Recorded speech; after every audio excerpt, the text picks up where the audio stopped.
Before you were Denise, when you were Dennis, and I was your boss, when I had you working undercover at the DEA, you were a confused and wild thing sometimes. I had enough dirt on you to fill the Grand Canyon, and I never used a spoonful because you were and are a great agent. And when you became Denise, I told all your colleagues, those clown comics, to fix their hearts or die. Gordon, I trust you. You know that. And I believe you're on the trail of something big. Big. Will Albert be with you? Do birds fly? Good luck. 10-4, good buddy.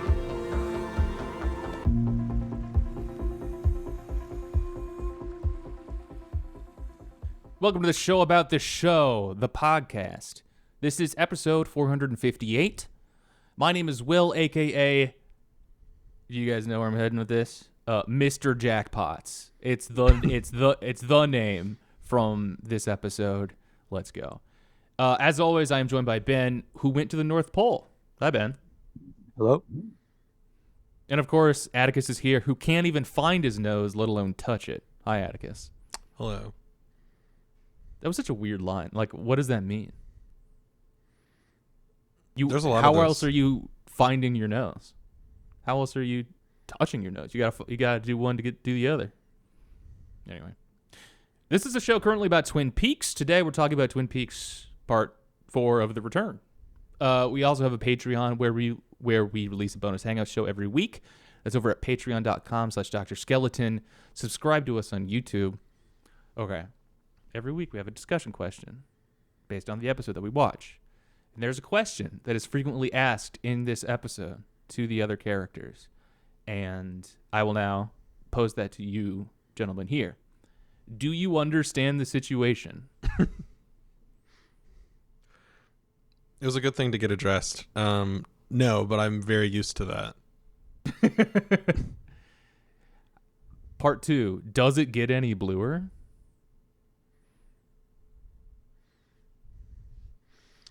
The answer I'm thinking contemplatively, like Albert, before I answer.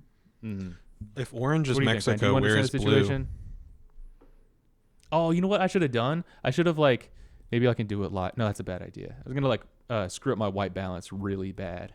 That would be a pretty fun. Maybe I'll do it in post.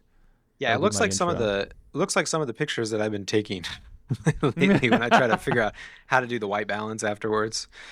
Yeah. Mm. If orange is Mexico, where's blue? North Pole. Okay. Nice. Well, Dakotas. I guess technically the Dakotas, right? Yeah, the South Dakota. It's a good. You get to. It hasn't really been established before. I mean, there are Dakotas movies, even some notable ones, Fargo, but Which takes you us get to to Minnesota, be. though. Somebody had to. Yeah, that's true. Sorry, but somebody had to establish Mexico as yellow before, so you could be the person who establishes that the Dakotas are blue. That's true. What's up for grabs? States are up for grabs. We're all from Iowa. What color should Iowa be? Hit the pig shit brown filter. maybe we Green. could reclaim orange. Maybe Orange is nice. I know it's like racist, but I like it. I don't know. That's probably not a cool thing to say. It looks nice You can though. stitch I like that it when into a movies bunch are of yellow. stuff. Like For Mexico, you mean? yeah, like looks nice. Enemy, Toronto, or is that Montreal? Or is that which Canadian city does Enemy take place in? Toronto. I Either think. one. Toronto Okay. sounds right. Yeah. Well, that's not in Mexico, and that's yellow. I think that looks cool. Yeah, that's So true. there. It is. I think it's kind of copying though. You have to It pick is a a good color. copy. Yes. Yeah. There's not that many colors. We're not doing the whole spectrum. You just have to names that a child would know of colors. Otherwise, your city's a nothing. It's irrelevant. Yeah. I do like green though. That was a good suggestion for Iowa. Could be green. All right. Well, I think we pretty much covered it. Thanks for listening. All right, this episode. There has to be a confusing wrinkle with all of the numbers and number sequencing for Twin Peaks. This aired May 21st / May 28th, depending if you're using the Showtime app or whatever. It was directed by David Lynch, written by David Lynch and Mark Frost, and Atticus is going to read the summary today. Do you think, can I actually ask about the app? Does anybody know about this app? David Lynch, famous for wanting people to watch his shows on the smallest possible screen. So I imagine that he was like, if you're watching this on a tiny screen, you're in luck. You get it a couple days early. Yeah, I think that's what happened. Justin reached out this week, or he let me know this week that, that's what was happening.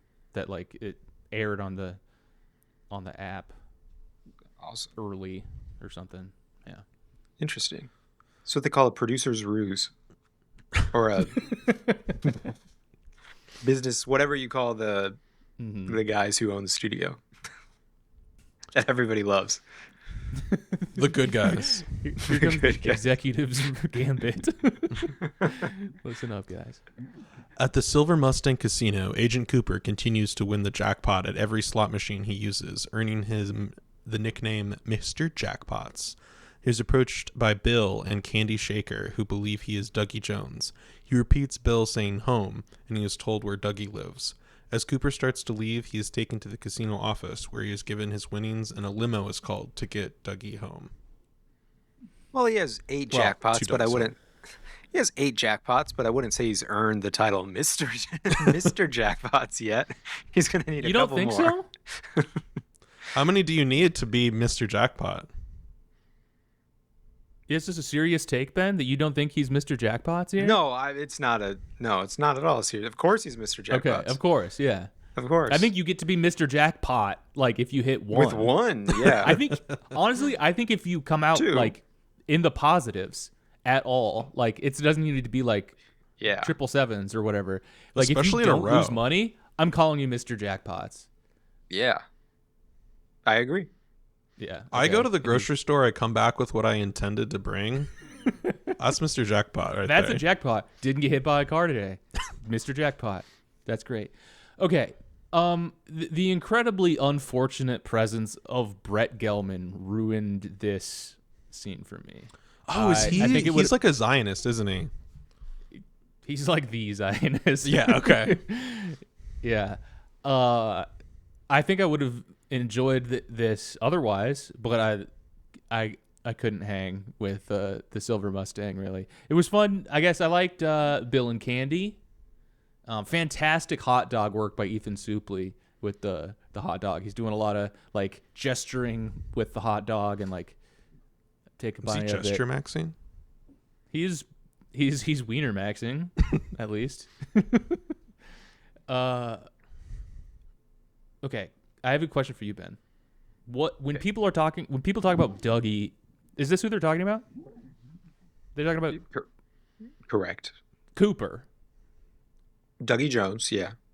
Okay. No. Yeah, they're not what? talking about the other Dougie. This is why I kind of confused you guys, and I said it a couple weeks too early, a couple weeks ago when I said like I think I called him like the OG, the original Dougie Jones or something like that. But yeah, I was like people are generally talking about what we will get to later in this episode. The sort of canonical Dougie Jones is Dougie Jones in a green felt blazer. Yeah, but So they're talking about Dougie Jones's life. The life of Dougie Jones. The role. Yeah, because it's not Dougie. Yes. That's Cooper. Yes, but I mean, we can talk about like yes. Sure, yeah, everyone what does it mean if everybody thinks you're Dougie Jones and you don't know who you are? That means you're Dougie Jones probably or whatever, right? Yeah. But I think the thing that was I assume you mean in pop culture. You mean like in pop culture is this what? Yeah, I think that will become increasingly obvious in future episodes that yes, your Cooper, yes, is who people are referring to when they talk about Dougie Jones. Yeah. I'm in Dougie Jones don't- mode right now. Yeah. You're I acting don't like Dougie that. Jones. I don't like it either. That's really rubbing me the wrong way. Wait, why? What about I don't? 'Cause he's not Because that's Dougie. Cooper. Because I Well- know it's not. Okay.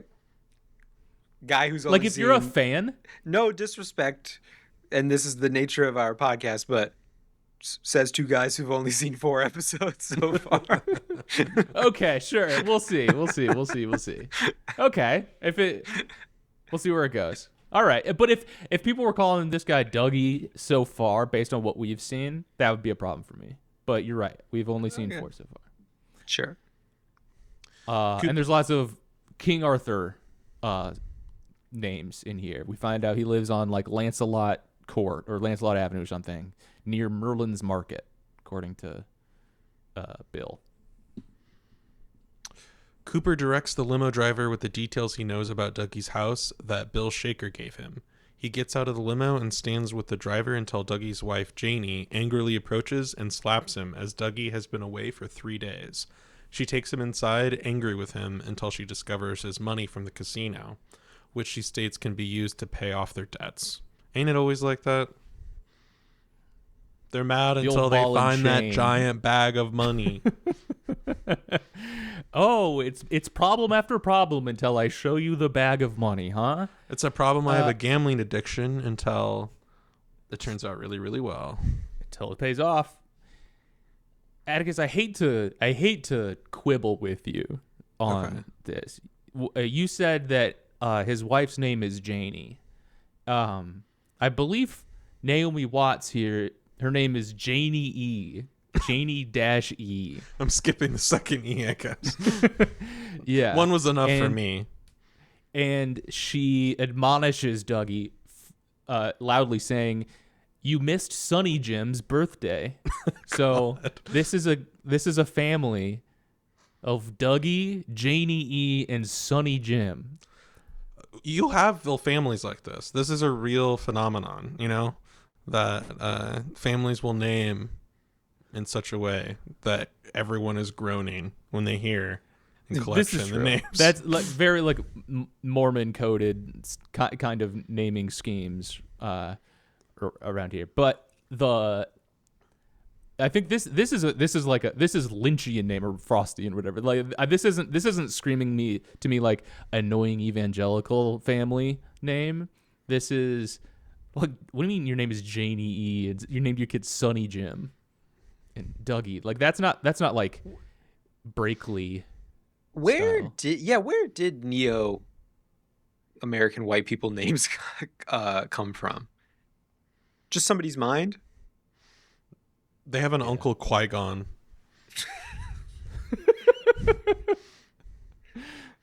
He's actually So the maybe man, though. potentially Star Wars. Just It would be that'd be cool.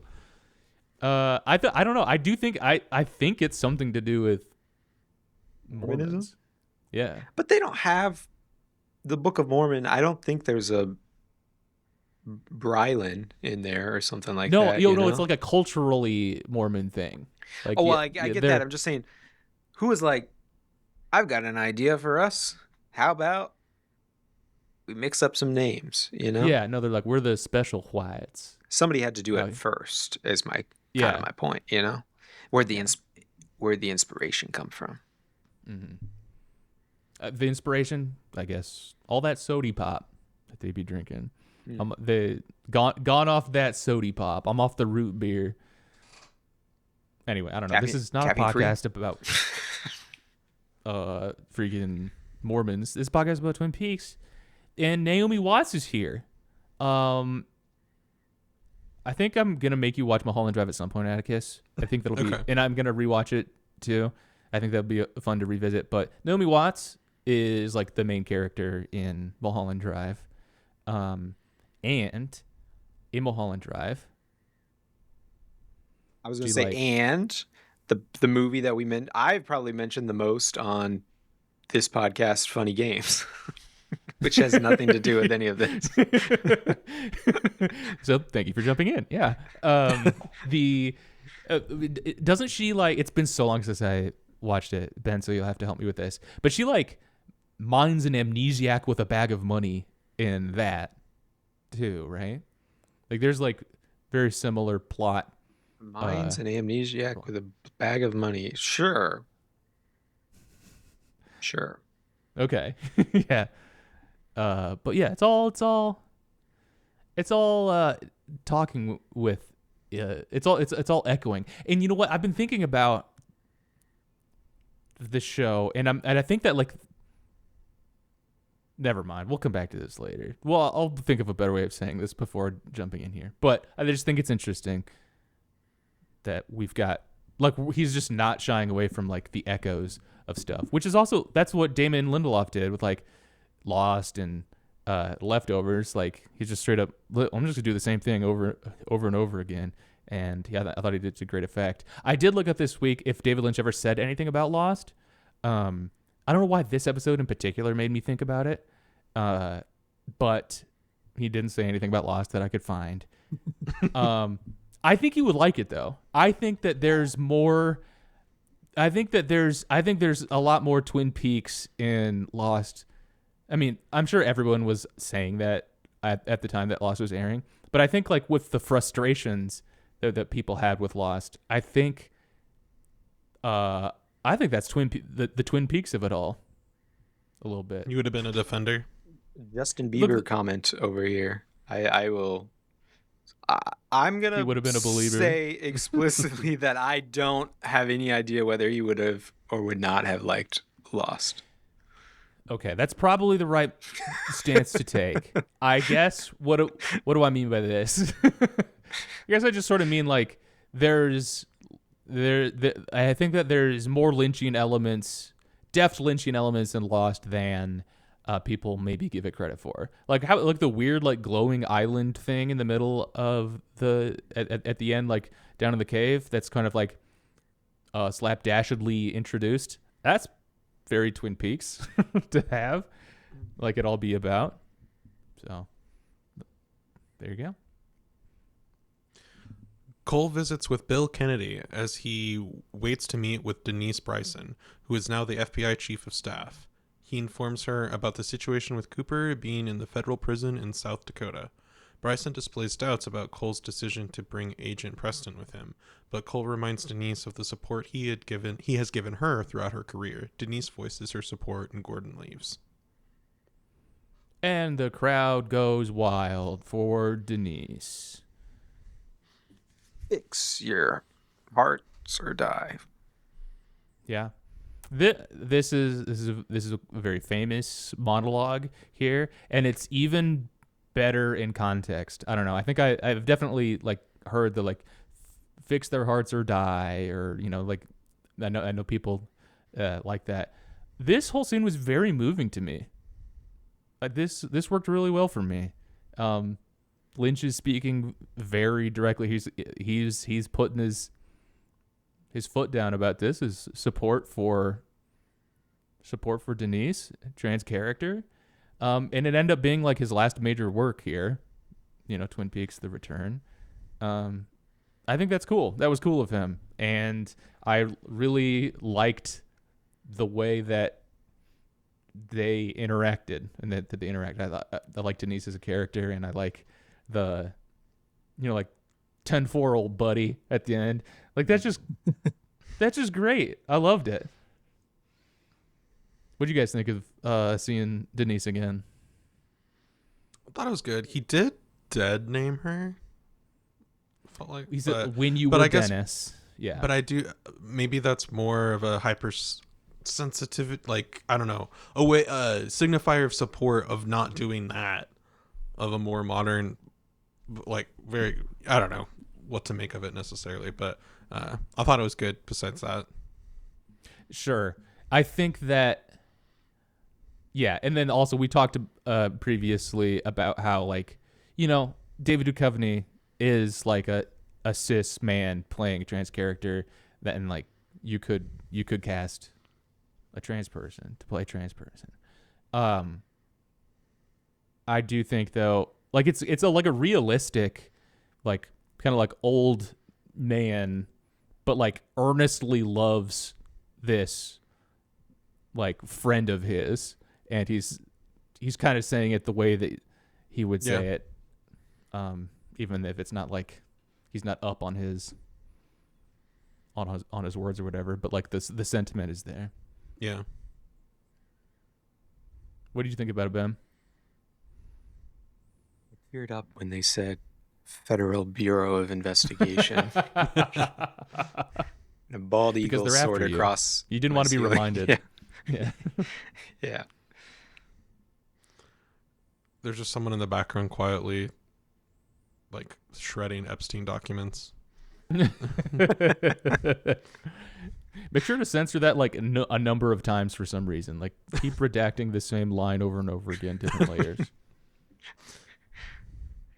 Lucy talks on the phone with Sheriff Frank Truman about the thermostat. Truman then walks into the station, which scares Lucy, causing her to fall backwards in her chair, apparently due to her not understanding cell phones. Truman gets an update from Maggie and the deputies on events that occurred while he was away fishing. He talks to Deputy Bobby Briggs about the drug overdose of Denny Craig, surmising that it to be due to designer Chinese drugs, though Bobby does not believe the drugs are coming from Canada. Andy explains cell phones to Lucy and reassures her before going to see Sheriff Truman. I imagined Will you being very mad at the Andy and Lucy thing. You seem to be, you're a big defender of them. I know you don't like seeing them disrespected like that. Oh, when like Chad's being a dick? That? No, the continued Andy and Lucy are kind of dummies stuff. Oh. It is an incredible callback to Lucy's object impermanence. That it's a funny thing to resurface, I guess. She's lost every game of peekaboo in her life somehow. And yeah, I mean, I think it's funny.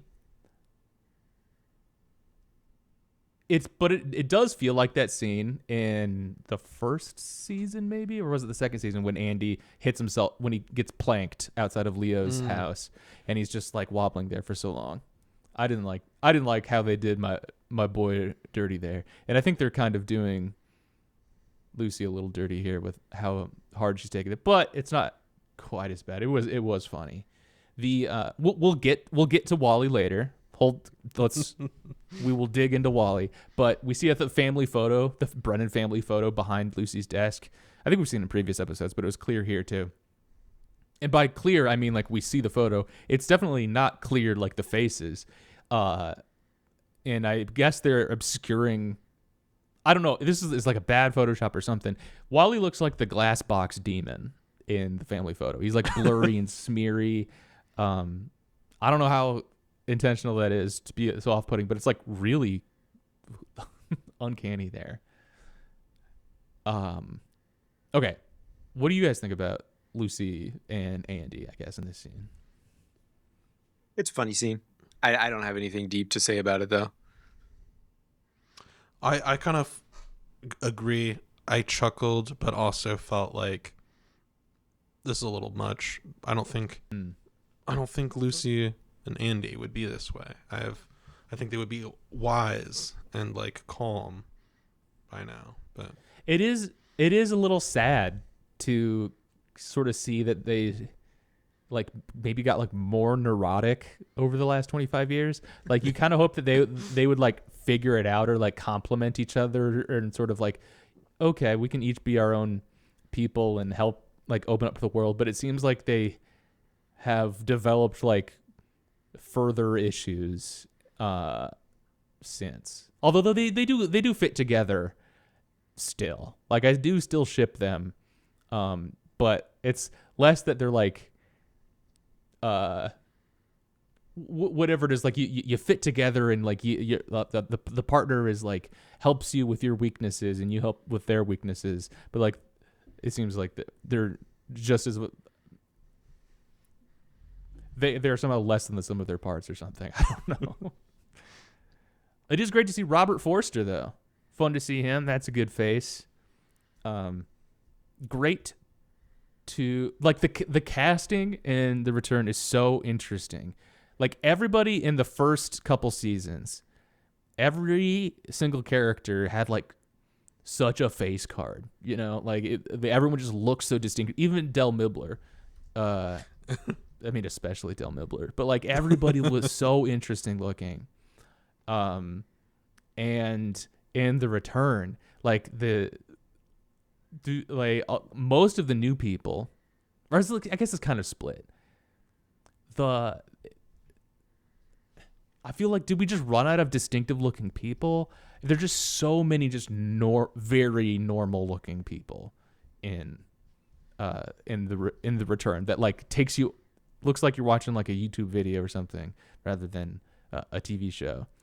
Exception being there's several major exceptions, but like Robert Forster, definitely like an interesting face, like very textured and like compelling to look at. Like Chad, not so much. Like he's just kind of blank. I don't know how to argue this, but disagree, I guess. Okay. I think everybody. I mean, I think one, it's like an all-star cast. You know, even people that just have, and there's a lot of them, people that just have a single scene. Yeah, they're pretty interesting faces. It looks like, saying this respectfully, it looks like Hollywood to me. Okay. You know, I mean, I guess, yeah, there's something about like, I can't even remember the detective's name, like Mackey or something. He just looks very like guy at the office. He's kind of like an. Is he the one with the beard, like making fun of them for doing shit we know, or like talking about shit that we know is real? No, that's Chad. Okay. That's Chad. Mackey's the one who comes in later. Yeah. And I forgot. Do you have an ID? I forgot to look this up. I forgot to plan ahead. I'm always planning ahead, as people know, for the podcast. I forgot this to plan ahead time. This Just time slipped your mind. Yeah. and it slipped my mind. Couldn't place him. Very familiar. Couldn't place him. Who? What are you talking about? Mackey? Is that the okay. Yeah. I think so. I don't remember that scene. I can only gotta look this up. The summary told me that apparently Mackey's in this episode, and I do not remember that. Okay. Wait. Oh, there's other stuff about this. Okay. Yeah. Chad talks about the DUI guys. His dude couldn't even find his nose, let alone touch it. It's a funny line. Wild thing to say. Bobby Briggs, you guys. Bobby's here. He's a cop now. They knew what they were doing with Bobby's entrance here, like the Bobby reveal, I guess.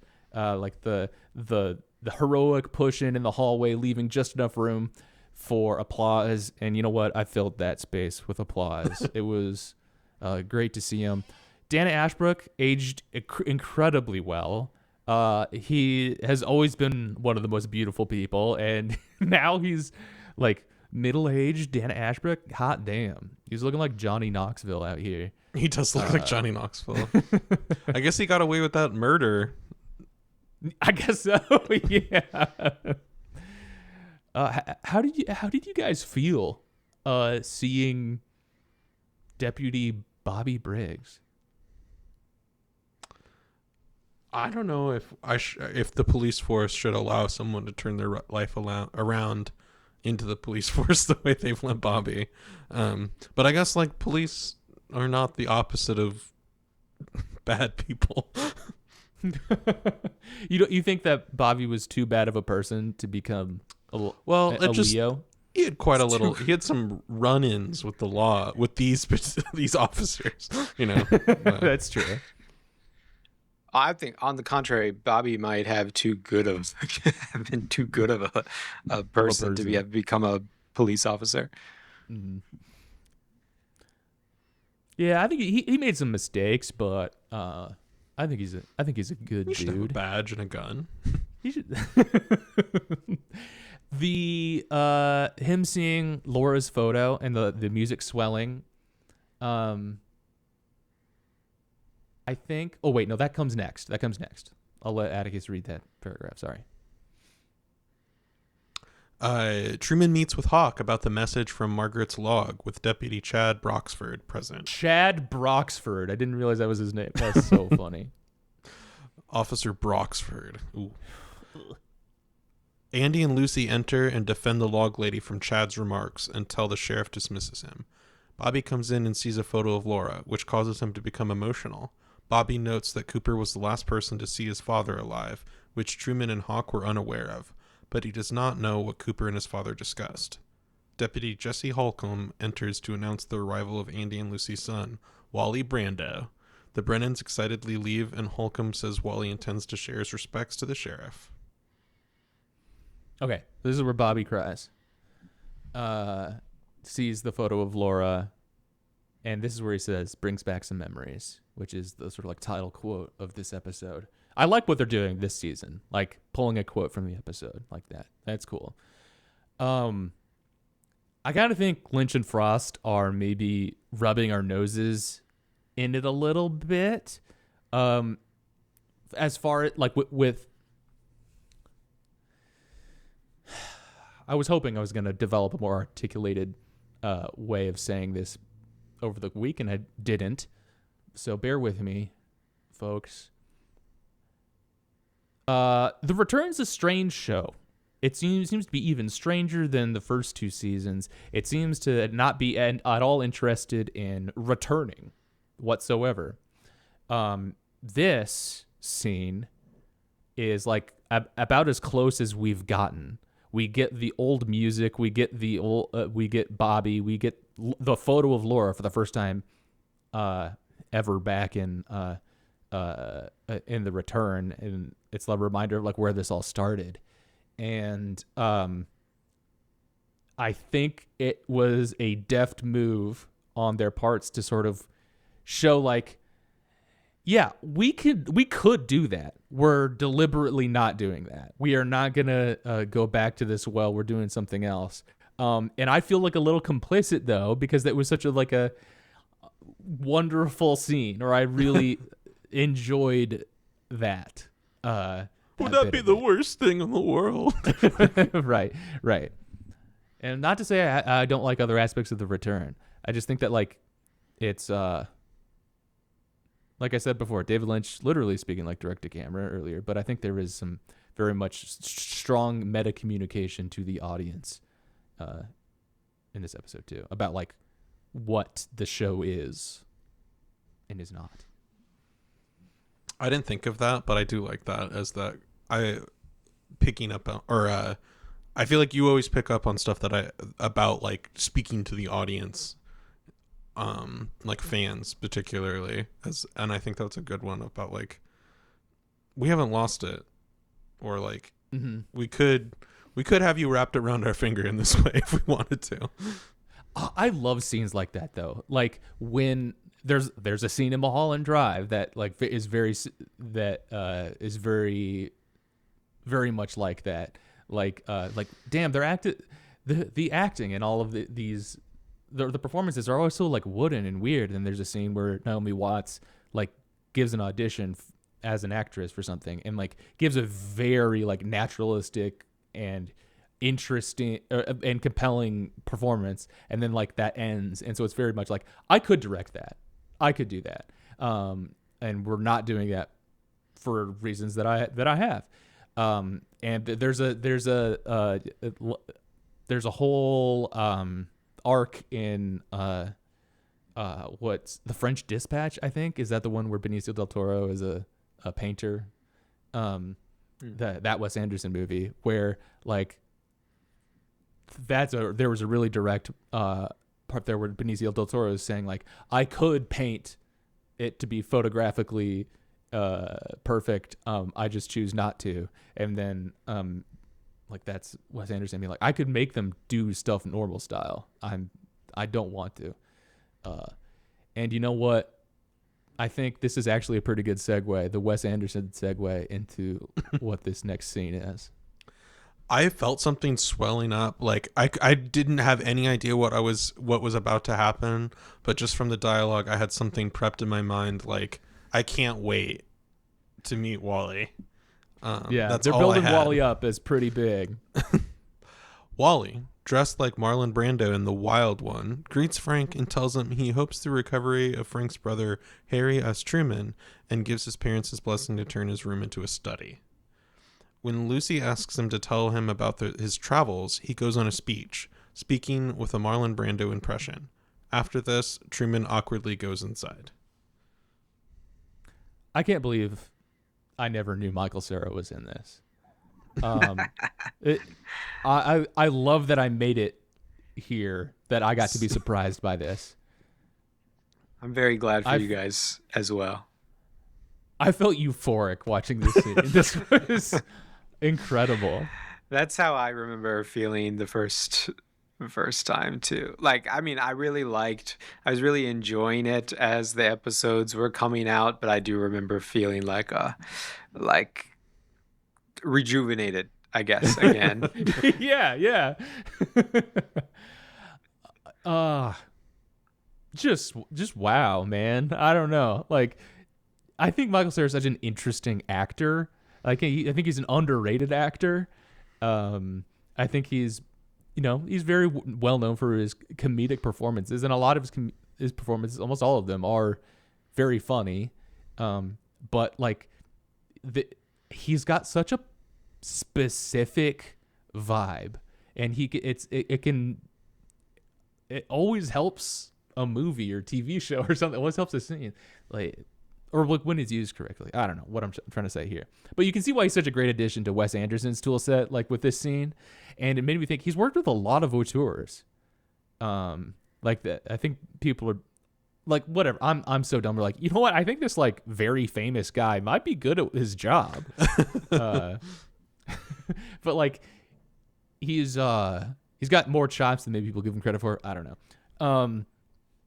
I don't know if they're necessarily demonstrated in this scene. I think he's trying really hard not to laugh, like burst out laughing in this. Zoe is is very confident that he is just improvising this whole speech. He's just kind of making it up as he goes along. Dharma mentioned. Dharma, yep. Mentioned Atticus, and then not really concluded upon, I suppose, which is awesome. Did we about Wally, Atticus? I love it. I love it. Did he change his name legally? Yeah. So they said earlier, like, we wanted to call him Brando or something. But his name is Wally. And so does that mean that, like, his middle name is Brando? And so he's Wally Brando Brennan? Okay. That's fine. But it's great. It is great. I love that. What's the I'm blanking on it. What's the nominative determinism? Yeah. Right? Yeah. I guess you name your kid Brando and he ends up doing this. Yeah.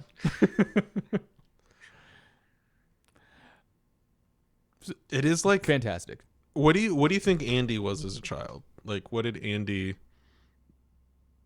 What kind of shit was Andy doing that was like along these lines? There's actually kind of a hint in it. Like, I think there's like an insert in like season 1 of, we see Andy's wearing what appears to be a Rolex watch. And but then, like, wait, it's actually a fake Rolex. Harry Goaz, the actor who plays Andy, apparently used to scam people by selling them fake Rolexes. And this was and I guess they sort of thought that would be a funny character trait for Andy to be wearing a fake Rolex. Probably he got tricked into buying a fake Rolex himself, but it would be kind of funny if Deputy Andy was out scamming Sawyer people. Type. Yeah. I'm guessing he probably fell for it. Yeah, he's fallen for the cons. He seems like a pretty easy mark. He does. but with like no funds to continue to be like useful to anyone. Wait, you know what else we know about him? He's a dead shot. He's like a stone cold killer. And he's got nerves of steel when he like blasts one of the Renault brothers away and saves Harry's life. And so I don't know, maybe this is all an act. He's just this fool. He's doing drunken master kung fu on us. And we're being drawn in by his. This is Darth Jar Jar theory is what's going on, but with Andy. Oh shit, Andy is kind of Jar Jar. I think you're right, and I subscribe to Darth Jar Jar. Cooper sits on Dougie's bed, and Mike faintly appears to him to say that he was tricked and holds up a small golden orb. Mike tells him that one of them must die. Then Cooper feels the need to urinate, so Janey-E takes him to the bathroom and he relieves himself. It looks like quite the struggle. I don't know if we have any. Is a good place to stop. Experiencing your first piss like this has to be so insane. That's so funny. His reaction is like, whoa!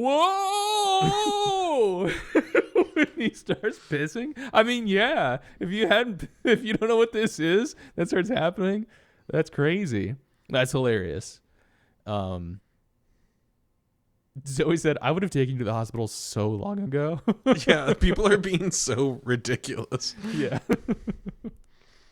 They're like, ugh, I have to dress you. And it's like, if you just pretend to be dumb for a couple minutes, does someone just take care of everything for you? Like, hold up. This is what new hires are like at work. He looks at himself in the mirror and Janey-E dresses him, but leaves the tie up to him as she wakes Dougie's son, Sonny-Jim, and makes breakfast. Sonny-Jim gives Cooper a thumbs up, and Cooper intimidates it. Wait, wakes up Dougie's son? Is he not Janey-E's son? Or is that just like a weird quirk of the summary here?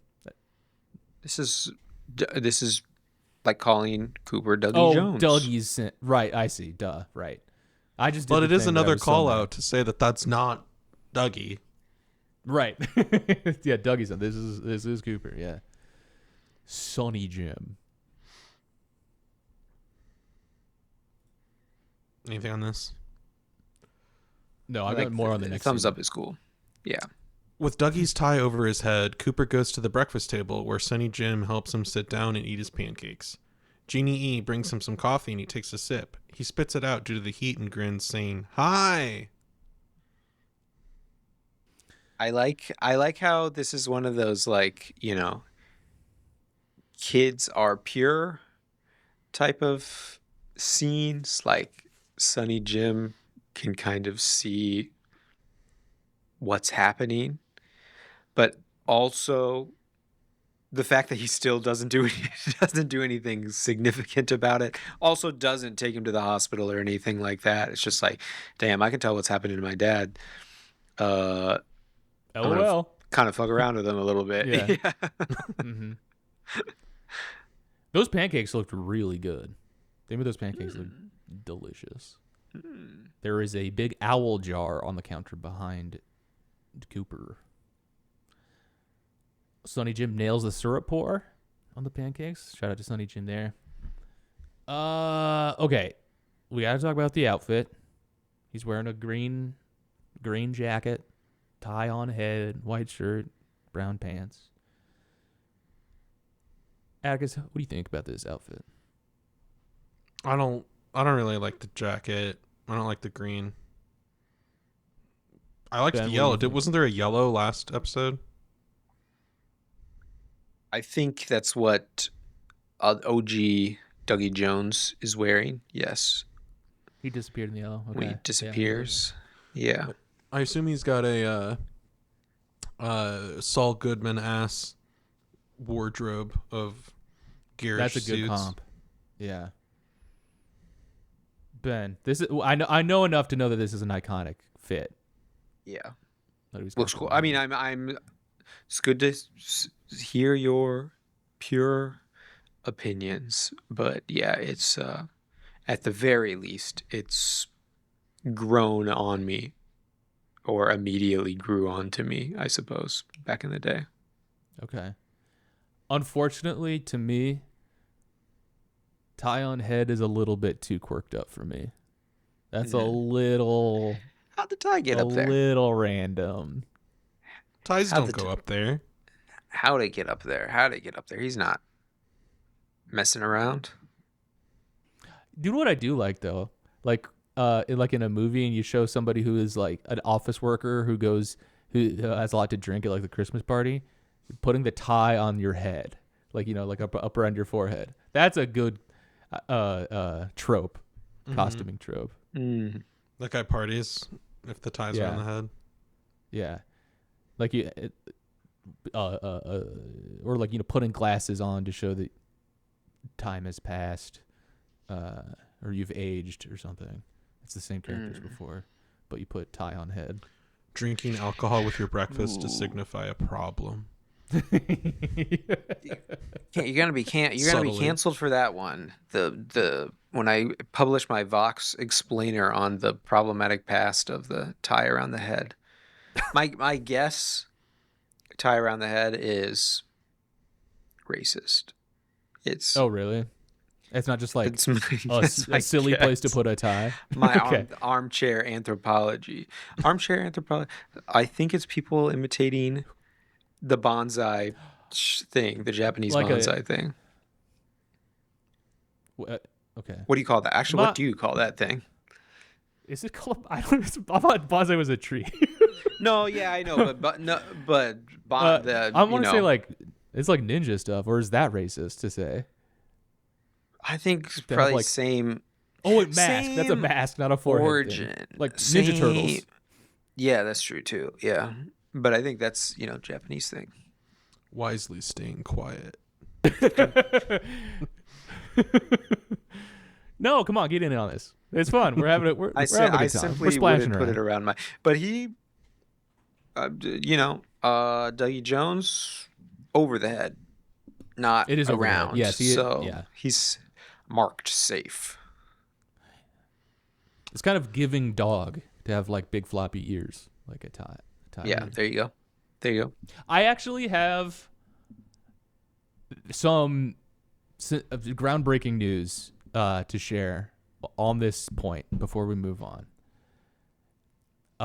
You may be aware that Kyle MacLachlan did a Reddit AMA last week to promote. I guess he wrote a book.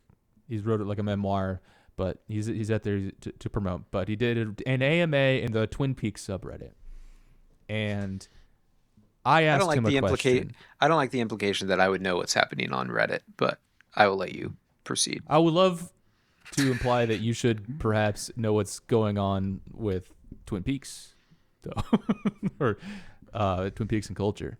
No, I don't know. Well, whatever. He talked to me. He came on the show in a way. He asked me. He just needs me to send him $5,000 so that he can get out of a little bit of an issue, Right. And then he's gonna marry me.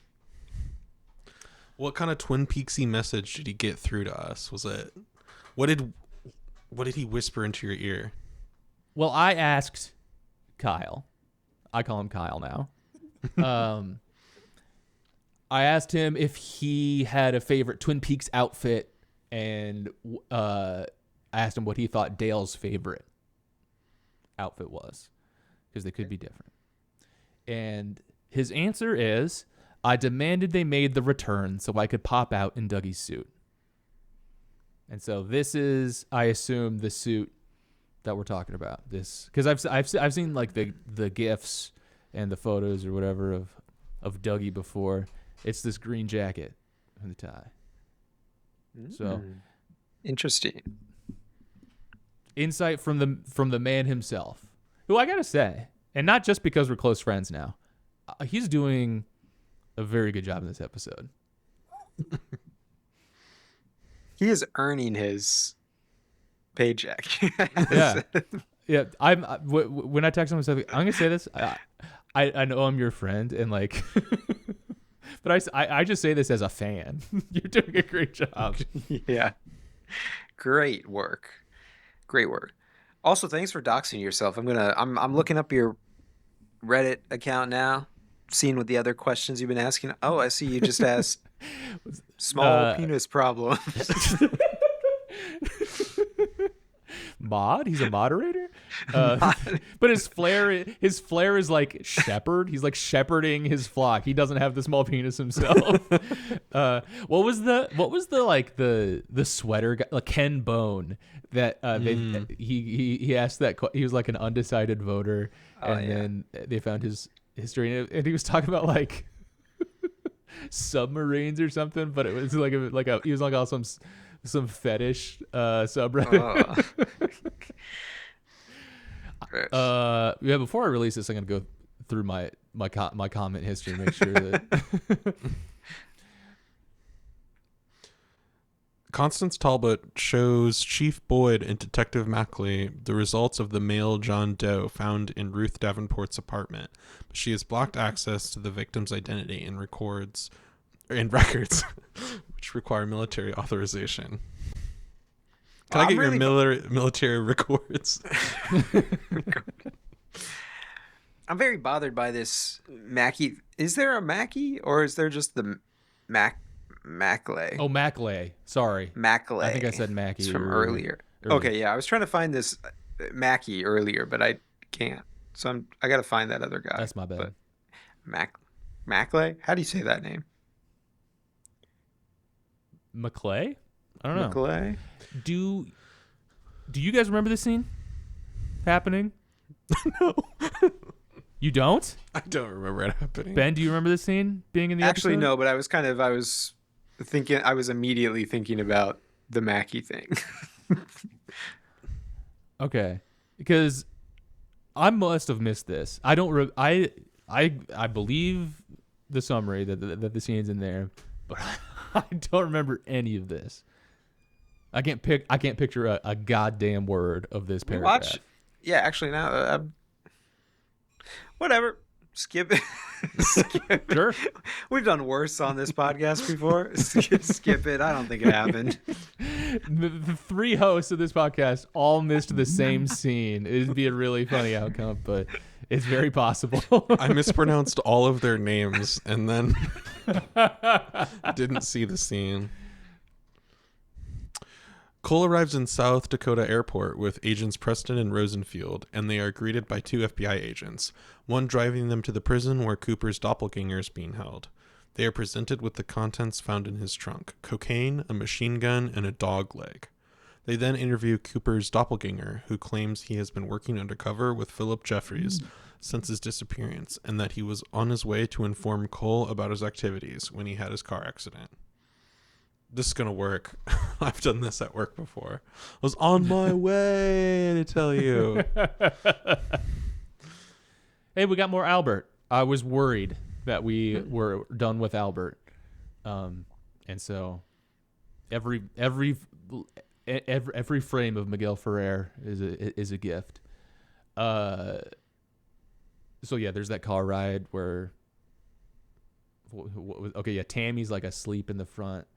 She's car sick, and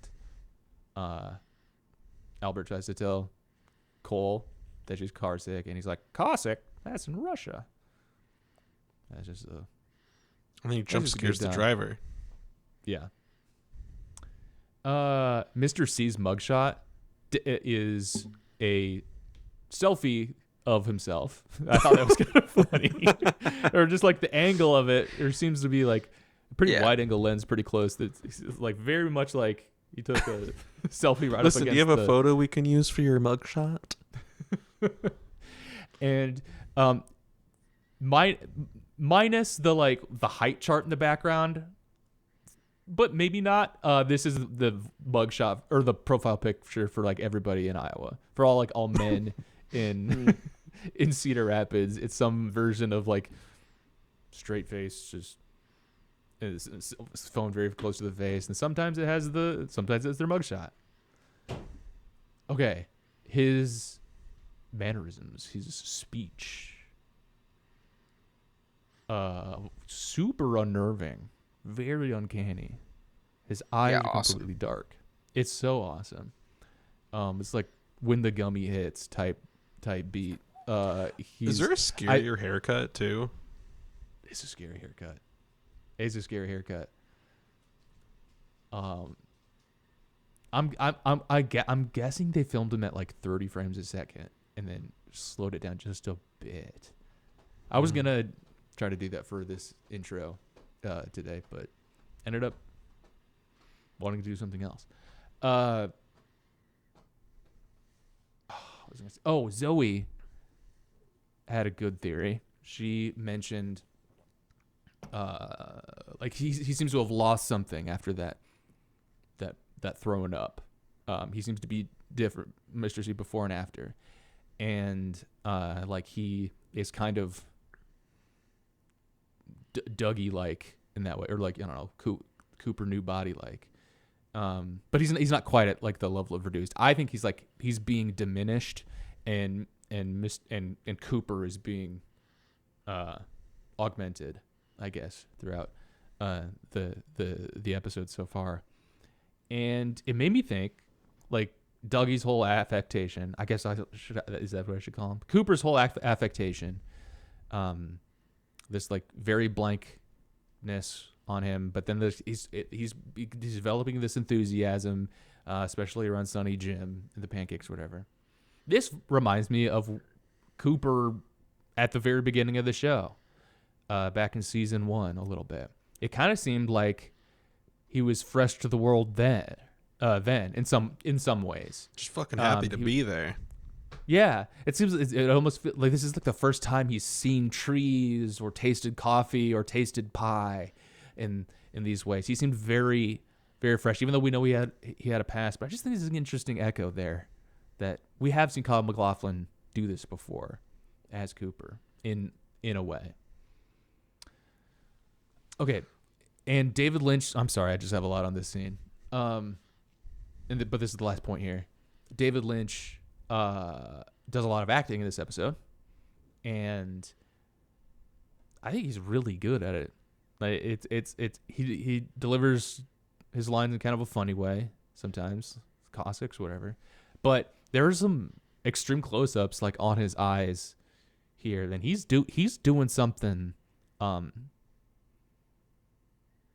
guess I don't know if it's hard or not. I don't think I could do it because I'm just not an actor. But it seems like it'd be really hard to just communicate so like subtly, and like has this like worried look that he's got, and he's communicating a lot with his eyes, especially in this scene where he's like trying to suss out this whole Mr. C situation, and then again when he's talking to Albert outside. It's not fair that David Lynch also gets to look like that, you know? Like he's this genius artist, filmmaker, influential, and he also just like looks so cool. God, it's the cigarettes. If I smoked cigarettes. If only. On the way out, Cole suggests giving Cooper his phone call and to keep him informed about it. Cole dismisses Preston so that he and Albert can speak privately. Albert admits to Cole that he authorized Jeffries to give Cooper information about their man in Colombia several years before, after Philip said Cooper needed the information urgently. A week after Albert did this, the man has been killed. They then discuss the meeting with Cooper, feeling that something is wrong. They admit to each other that they do not understand the situation, classifying it as a blue rose. They discuss a certain person to bring to Cooper, and Albert notes that he knows where she drinks. At the Roadhouse, Au revoir, Simone plays Lark. This is a very blue scene. Why is it so blue? It doesn't get any bluer, is the line that Albert should have. Yeah. Blue sky. Have you noticed that it's blue out here right now? It's Damn, very looking blue as hell. We should FBI that before we blew go that on with this interview. mission. I do not know what's going on here. This is where Lynch or Cole says, do you understand the situation? Or I don't know, maybe Albert asked him, but they don't understand the situation. So once again, it's okay. It's okay if we don't. And I really like David Lynch's acting when he gets, this is kind of a dumb way to put it, but like upset with Albert, and he repeats his name 3 times, I think. Albert. Albert. I liked that. I wanted one more, potentially. One more Albert after like the really long pause. Yeah. Bang Bang Club? Then the song. I actually don't have. Okay. Au revoir. Au revoir. Could a French person please say this? Could someone who took French in high school please pronounce this? Au revoir? They kind of like smush it together. Au revoir. Simone. Lark. This is not as to me not as rich of a song to analyze, like the lyrics, like I tried to do before. I could do this. I got you. You got this episode. I mean, I don't have the lyrics, but I'll analyze it. I don't remember a single goddamn thing about the lyrics. I do remember liking the song more than the previous episode, not as much as the Chromatics one. But the title of the song is called Lark. This episode is a lark. This is like a full-on comedy for like 90% of the episode. So I think that's your connection right there. This is a lark. And au revoir means goodbye. So, and the episode ends. It happens at the end of the episode. It's like you're saying goodbye to what came before. What are the lyrics? What do we got? I'm gonna read one verse. I saw something that was broken. I've crossed the line. I'll point you to a better time, a safer place to be. He points to the slot machine, and she gets to do jackpot. He pointed her to a better time. Where's the Black Lodge the bad place, and Earth is the better place, better time.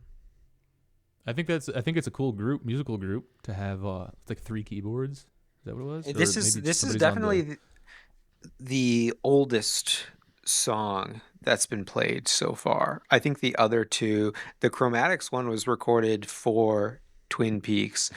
Mississippi was recorded in like 2017 or released in 2017. This is from like early 2000s, I think, or like mid, whatever you call that, mid 2000s, I want to say. Okay. I think 2007, I think I saw it earlier. Yeah. Something to get out of that. It's good. It's fun. Okay. Well, I guess we finished up the episode. Let's move into superlatives. Outfit of the episode. People are gonna say I'm Dougie. saying Dougie. And that's just a little too quirky for me. I'm gonna shout out Robert Forster's jacket, Sheriff Truman's like plaid jacket. I'm a sucker for a sheriff's jacket in TV shows. Apparently, John Hamm wears this incredible coat in Fargo season 5.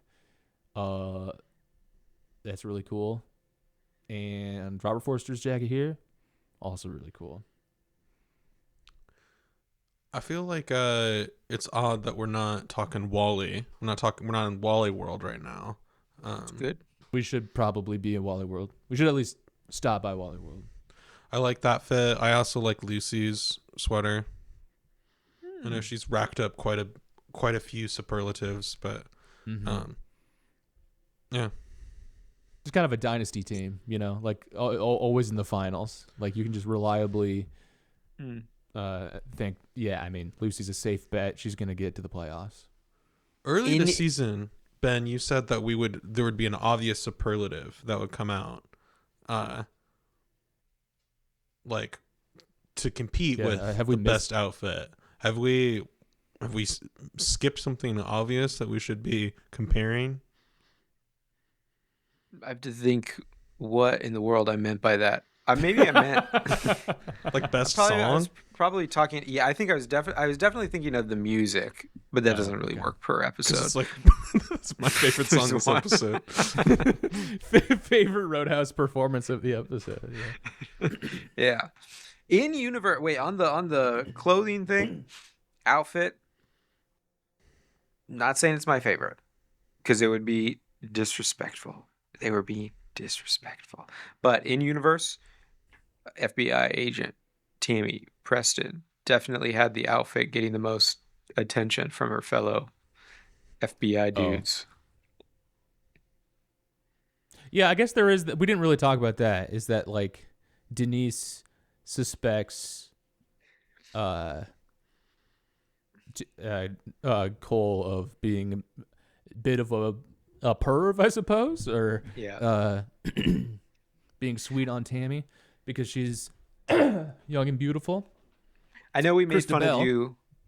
Yeah, we made fun of you last time, but I have to say, I think she was flirting with me this this episode too.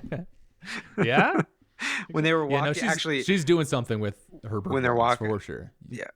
Atticus, you're still sane? You're still platonic. I think they're being creepy to her. Okay, we'll give it another episode, and you may be on our side. Who is your star performer of the episode?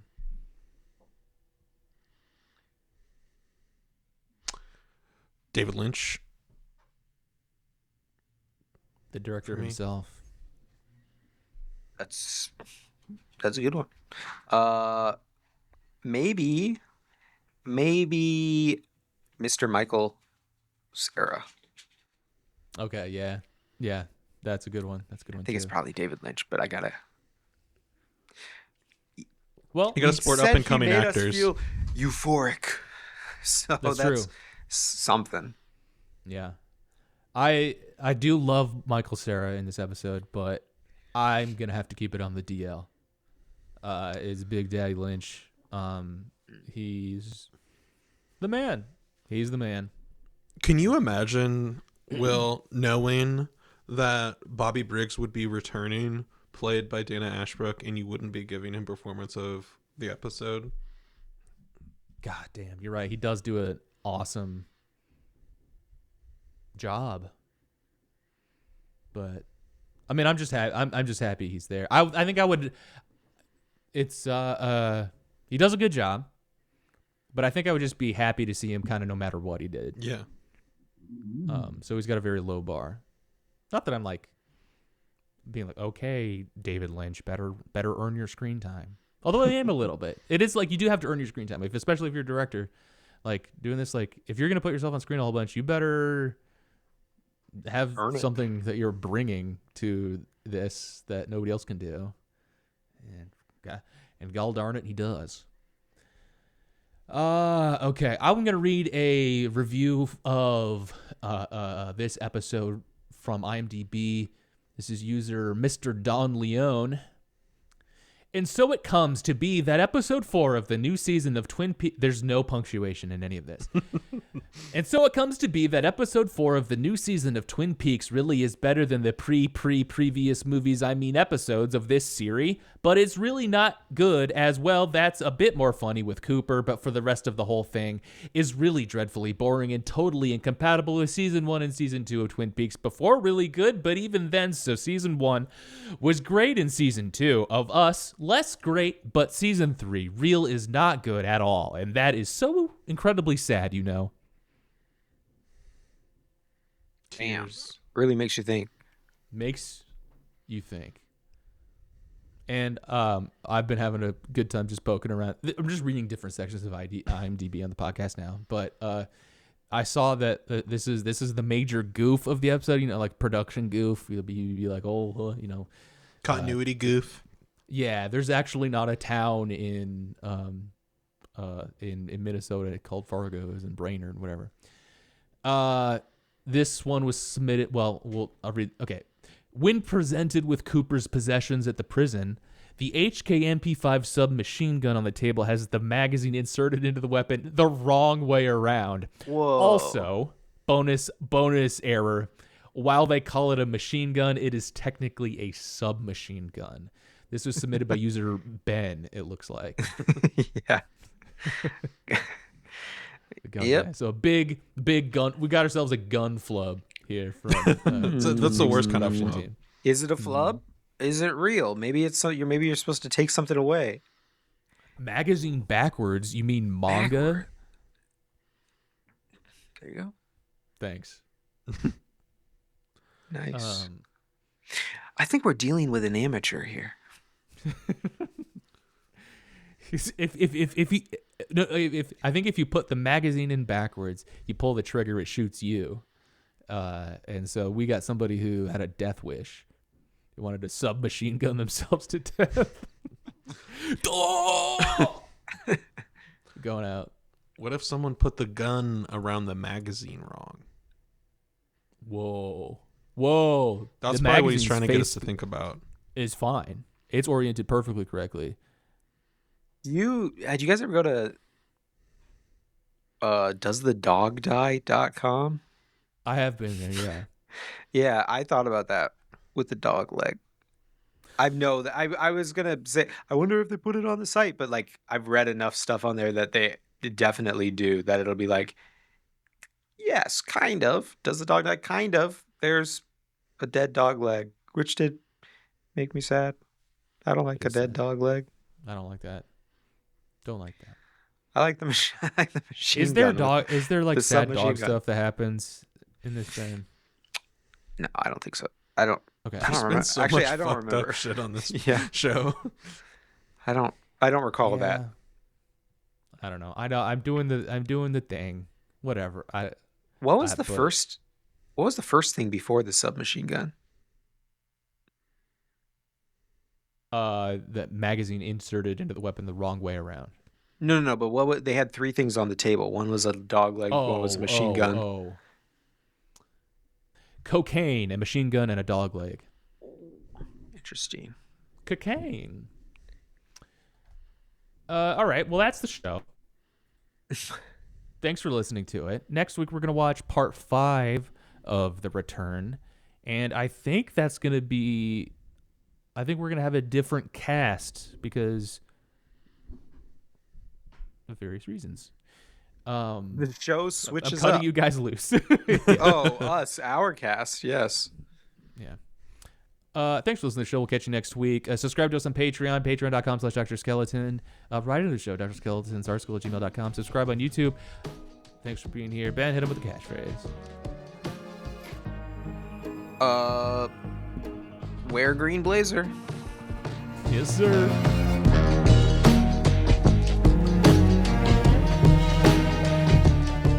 This is a brand new Extra Good podcast. Learn more at brandnewextragood.com.